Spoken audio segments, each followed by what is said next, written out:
It's midnight and you're tuning in to Nightline with me, Liyana Hassanel. The top stories. PM pledges 3 billion ringgit allocation to enhance Kedah Padi yields. And 400 old and dilapidated clinics nationwide approved for upgrading.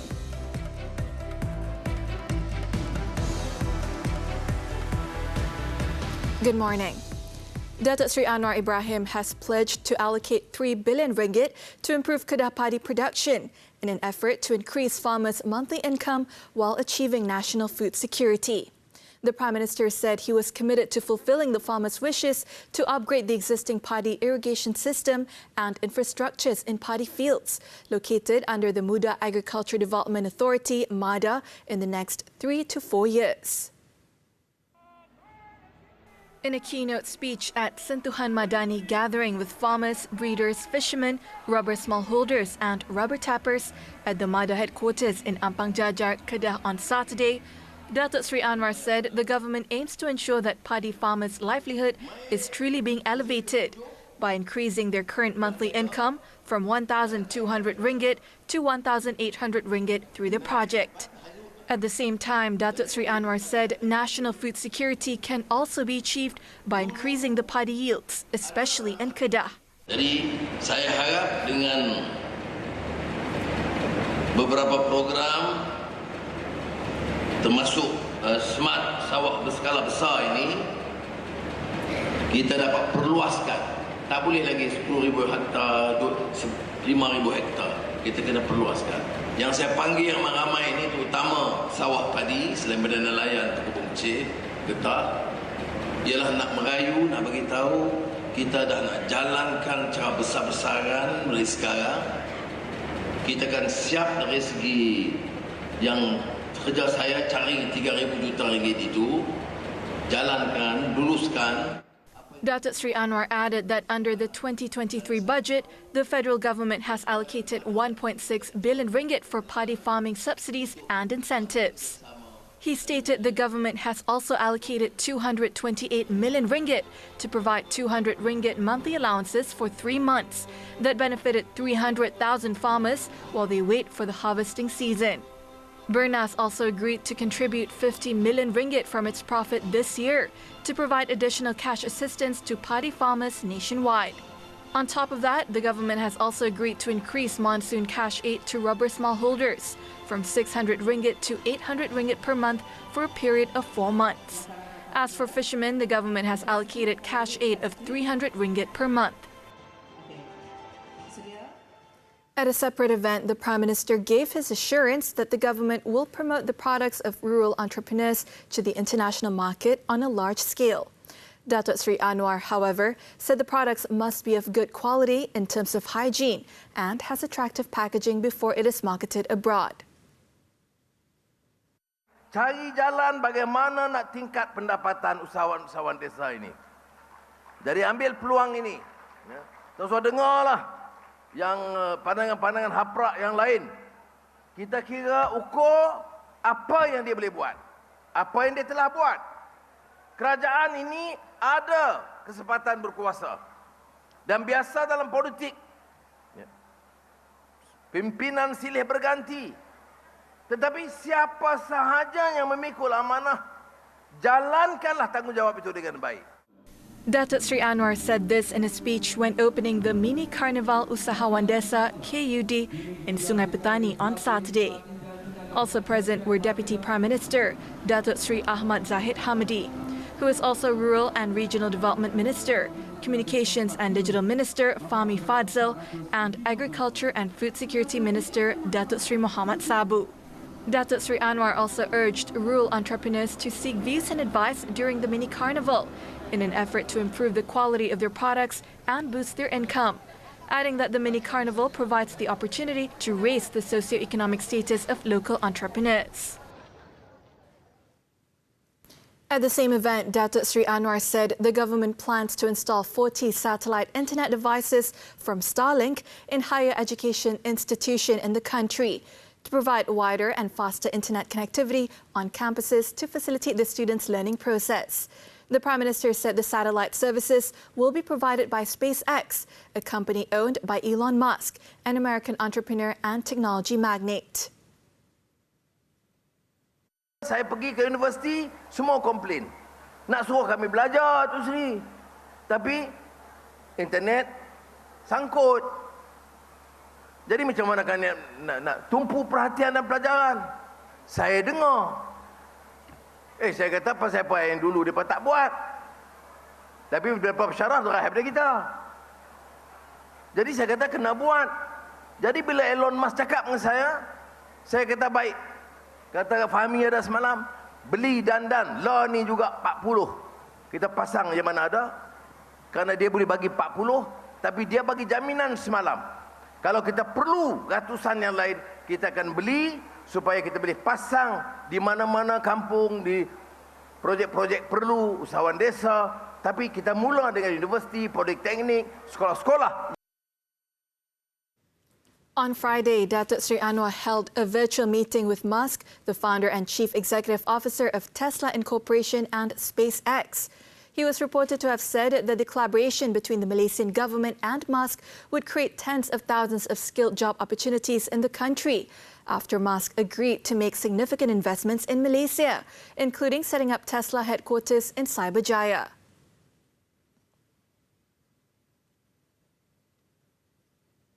Meanwhile, the Prime Minister also lashed out at political leaders who had overstepped boundaries by making disparaging remarks against the royal institution ahead of the state polls.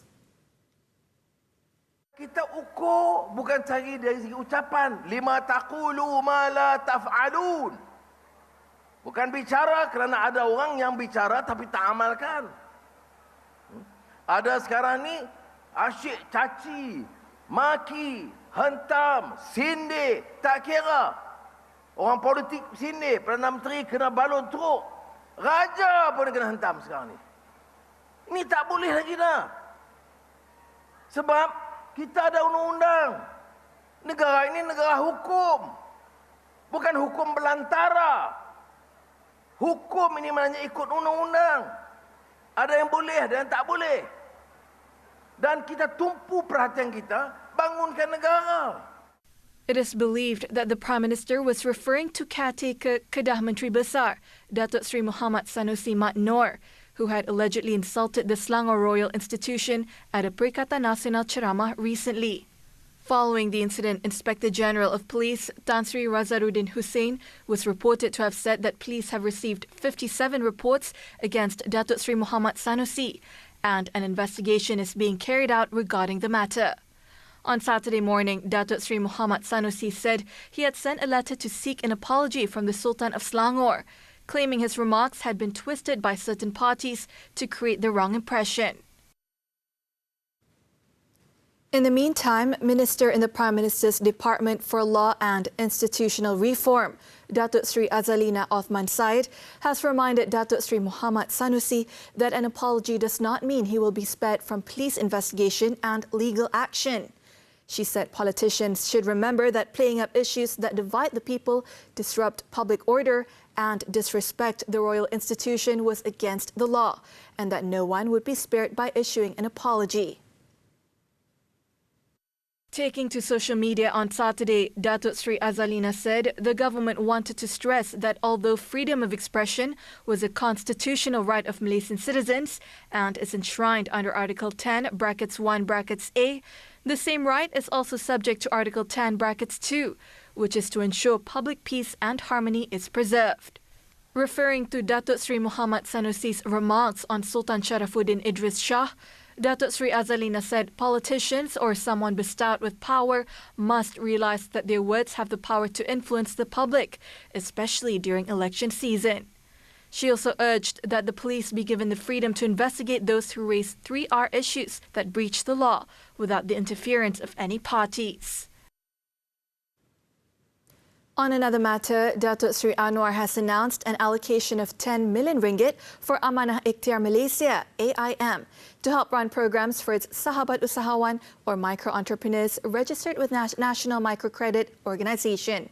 The Prime Minister said the amount was an early allocation for AIM, which currently has 326,510 entrepreneurs under its Sahabat Usahawan initiative, before a more specific focus will be provided in the Madani 2024 budget in October. The Prime Minister announced this during his speech when launching the Carnival Sahabat Usahawan AIM in Kulim, which was attended by some 8,000 Sahabat Usahawan from Kedah and Pulau Pinang. Also present was AIM Board Acting Chairman Datuk Seri Dr. Syed Hussein Syed Al-Junaid. Sebelum Oktober, di mana saya mengkaji secara menyeluruh keperluan manusia dan bagaimana meningkatkan kegiatannya, menambah jumlah sahabat dan anggotanya, dan meningkatkan kegiatannya, saya pada tahun ini luruskan menentukan 10 juta ini. AIM, established on September 17, 1987, has assisted the government in reducing the country's poverty rate and has provided for 4 million households to enjoy various benefits through the Ikhtiar Financing Scheme, economic and social. He said AIM, which has enabled Sahabat Usahawan entrepreneurs to generate income through economic activities, holds a special meaning to him. He also recalled how he approved 200 million ringgit in funding to AIM in the 1990s when he was finance minister. As such, the Prime Minister said the aim is to continue past efforts, which is to raise the income of the poor and to carry out special programs to assist AIM's development. 400 old and dilapidated clinics nationwide have been approved for upgrading by the Finance Ministry MOF. Health Minister Dr. Zaliha Mustafa said so far 1,200 health clinics have been identified across the country, especially those exceeding 50 years of age. Semua tu dah lulus. Ya, semua tu dah lulus. Tapi macam saya kata, kemungkinan besar jika ada dalam masa sehingga akhir tahun ni ada lagi penjimatan, so jumlah itu mungkin akan bertambah. Dr. Zaliha said this during a work visit to Pulau Bahagia Village Clinic in Maner, Kuala Terengganu on Saturday. She added that her ministry has approved an allocation of 200,000 ringgit to upgrade the wiring system of 4 dilapidated health clinics in Terengganu and additional 150,000 ringgit for the procurement of medical equipment for health clinics in the state. On another matter, the investigation into the death of 10-year-old girl Dia Maisarah Bada, who allegedly died while receiving treatment at Tengku Ampuan Rahimah Hospital, HTAR in Klang, involves both the hospital staff and caregivers. Selangor Police Chief Datuk Hussein Omar Khan, however, said the investigation is still in its early stages and police need to first examine the autopsy report. Datuk Hussein said the investigation paper on the deceased's shocking death was opened under the Child Act, which deals with offences related to child neglect.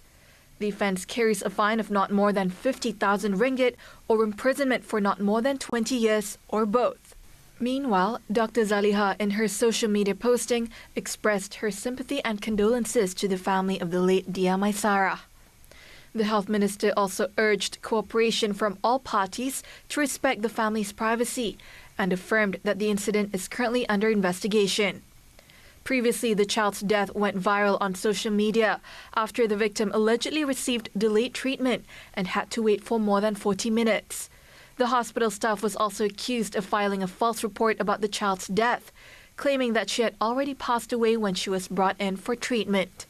The cause of death is still under investigation by the HTAR Forensic Medical Department. Torrential rain batters South Korea, killing dozens. This and more from the foreign front when Nightline returns. The foreign news. The Liberal frontrunner to become Thailand's next Prime Minister, Pita Limjaroenrat, on Saturday said he would withdraw his candidacy if Parliament did not endorse him next week after military-appointed lawmakers foiled his first attempt. The Parliament will hold its second round of premiership voting on Wednesday, and Pita stated he would support a candidate from coalition partner Pheu Thai if he once again failed to win the required votes. It was understood that 60-year-old Sreta Tavisin is widely tipped to be Puatai's candidate for Prime Minister if PITA's bid fails again. PITA's Move Forward Party, MFP, won the most seats in the May elections, buoyed by young Thais eager for progressive reforms after 9 years of army-backed rule in the kingdom. The 42-year-old, however, was knocked back by senators during the first ballot, as he was 51 votes short of the 375 lawmakers he needed to support his candidacy. At least 24 people have died, 14 missing, and thousands others evacuated in South Korea as of Saturday, the third day of torrential rains which caused landslides and the overflow of a dam. According to the country's Interior and Safety Ministry, 4,763 people had been evacuated nationwide as water overtopped the dam in North Chungcheong province on Saturday morning. Local government's evacuation orders covered more than 7,000 people at various times, and the tally is expected to rise as more heavy rain is expected on the Korean peninsula on Sunday. Korea Railroad Corp said it was halting all slow trains and some bullet trains, while other bullet trains might be delayed due to slower operation, as landslides, track flooding and falling rocks threatened safety. Prime Minister Han Duck-soo has also called for the military to actively join in the rescue activities, working with government officials to mobilize equipment and manpower. 16 cities across Italy have been issued with red alerts as southern Europe continues to experience fierce heat over the weekend and faces the possibility of record-breaking temperatures. Rome, Florence and Bologna are among the areas affected, with forecasters suggesting that Sicily and Sardinia could see temperatures climb as high as 49 degrees Celsius, which would be the hottest ever recorded in Europe. The red alerts mean that even healthy people could be at risk from the heat, and the Italian government has since advised those in the alert areas to avoid direct sunlight between 11 a.m. and 6 p.m. local time. Meanwhile, Greece has hit temperatures of 40 degrees Celsius in recent days, forcing the Acropolis, the country's most popular tourist attraction, to close during the hottest hours of Friday and Saturday to protect visitors. There have also been concerns that the heat could spark wildfires in the country, for which the Greek government has announced contingency plans.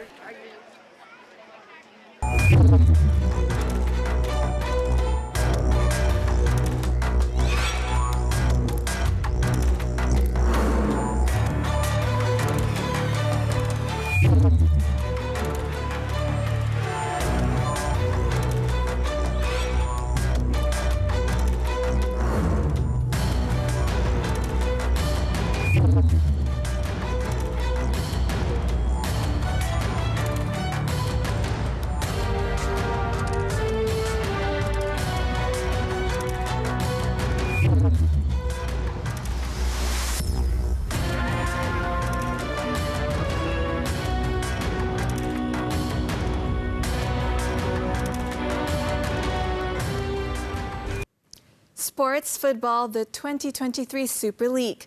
3 matches took place on Saturday. KL City FC had to be satisfied with a share of points after they were held to a 1-1 draw by Negeri Sembilan FC, while Sri Pahang FC recorded a 4-0 win over Sabah FC. At the MBPJ Stadium, Selangor FC cruised to a 3-0 victory over Penang FC. The Red Giants opened the scoring in the 29th minute through Jordanian import player Noel Al-Rawabdeh, before Richmond Boykaye scored the second goal 30 minutes later. The misery for Penang continued when Faisal Halim scored the third goal for Selangor in the 78th minute. The victory means Selangor remains second in the league table with 37 points after 17 matches, while Penang with only 19 points.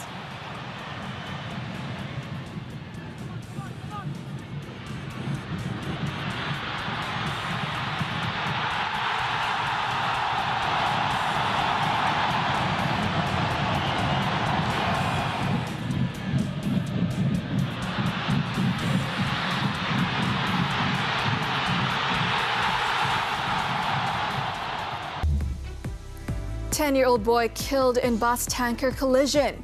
The details after this breather.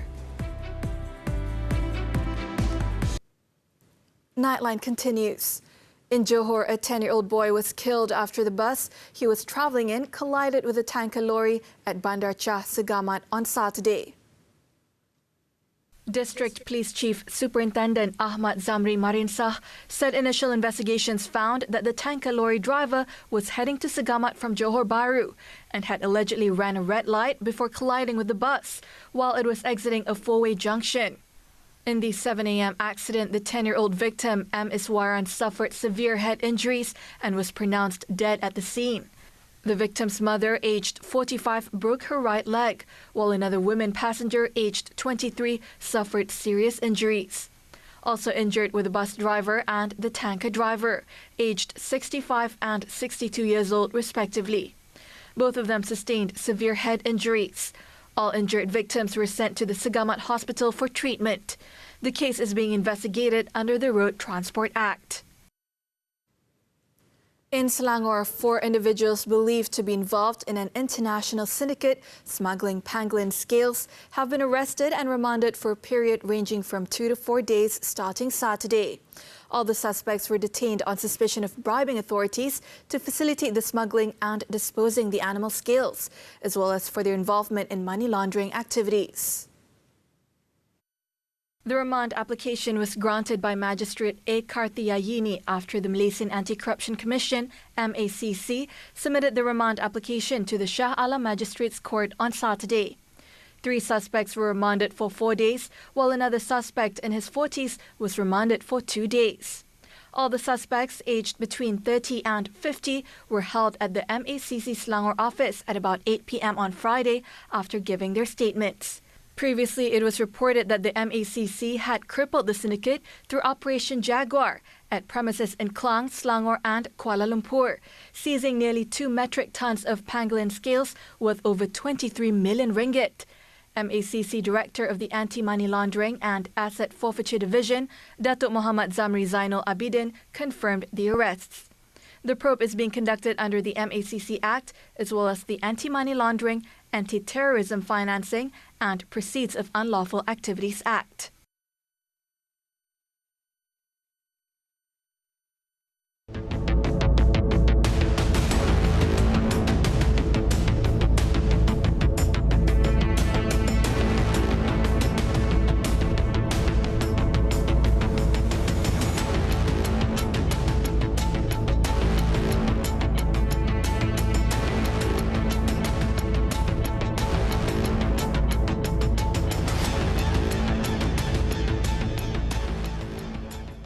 That's all for Nightline this time around.